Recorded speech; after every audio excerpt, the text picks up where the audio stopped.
30 টাকা।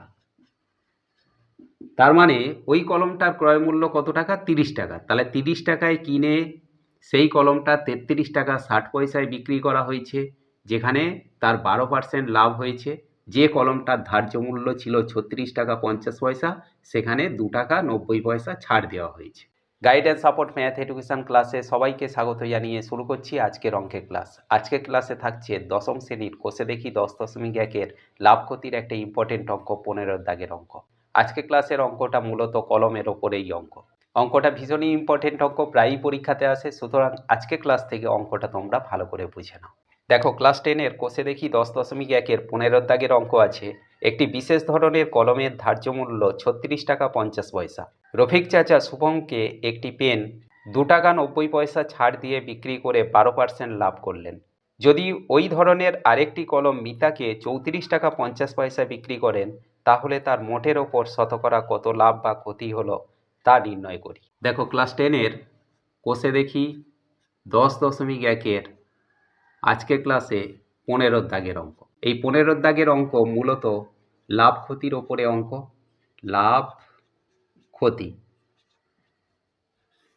বলা হয়েছে একটা কলমের ধার্য মূল্য, তাহলে আমরা লিখব যে কলমের ধার্য মূল্য মানে কলমটার ওপরে দাম ফেলা আছে কত টাকা না 36 টাকা 50 পয়সা, তাহলে 36.50 টাকা।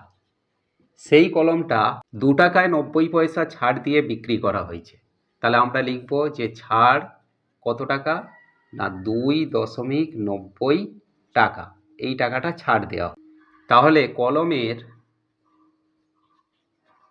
বিক্রয় মূল্য কত হলো?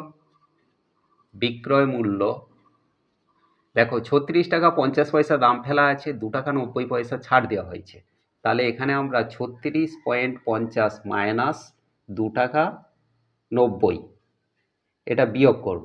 করলে এখানে আমরা পাবো 33 টাকা 60 পয়সা।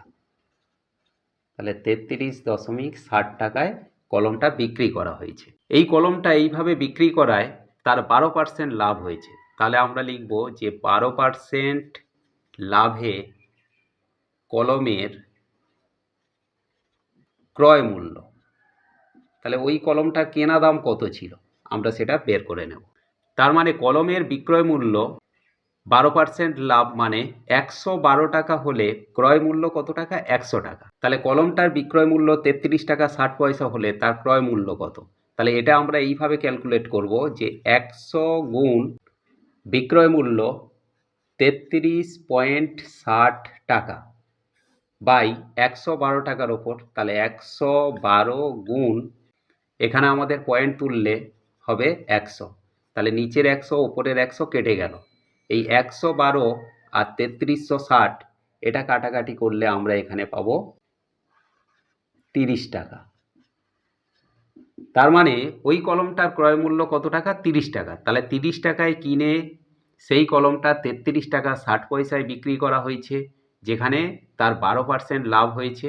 যে কলমটার ধার্য মূল্য ছিল 36 টাকা 50 পয়সা, সেখানে 2 টাকা 90 পয়সা ছাড় দেওয়া হয়েছে। এইটা একটা কলম রফিক চাচা শুভমকে এইভাবে বিক্রি করেছে।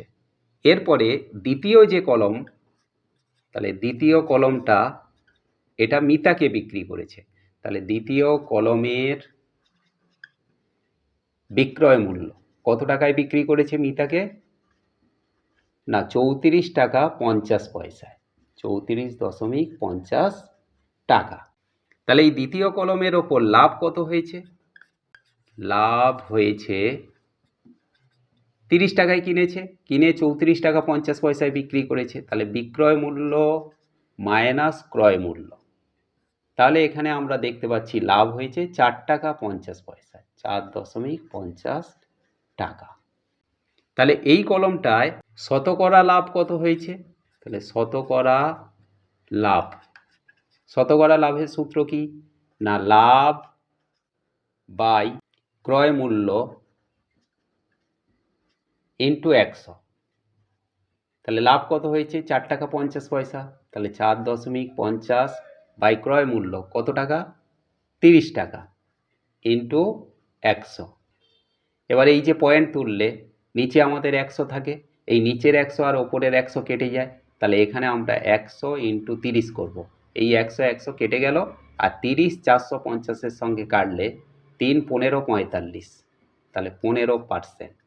তাহলে আমরা অতএব দিয়ে লিখব যে তার শতকরা 15% লাভ। আশা করি আজকে ক্লাস থেকে লাভ ক্ষতির এই ইম্পর্টেন্ট অঙ্কটা তোমরা ক্লিয়ারলি বুঝতে পারলে। এমন সব অঙ্কের সহজ সরল ভিডিও পাওয়ার জন্য অবশ্যই গাইডেন্স সাপোর্ট চ্যানেলটিকে সাবস্ক্রাইব করে সঙ্গে থেকো। দেখা হচ্ছে পরবর্তী ক্লাসে।